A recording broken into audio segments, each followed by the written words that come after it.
Hej. I dag så har vi en meget seriøst emne her i kommentatorboksen.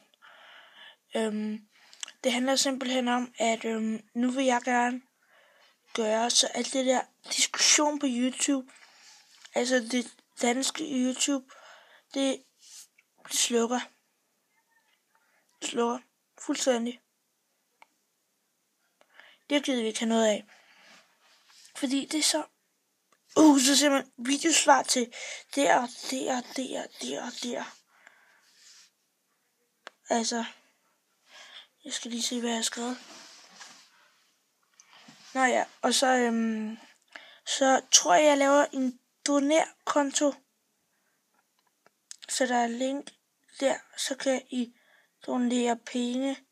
Og det går udelukkende, eller jeg vil prøve at forsøge at bruge de penge til at stoppe det hele. Ja, så doner, hvis du også synes, det er bare i orden. Ellers så kan du altid komme og smide en kommentar eller en privat besked til kommentatorboksen her på Den Lille Danskers YouTube-kanal. Voila.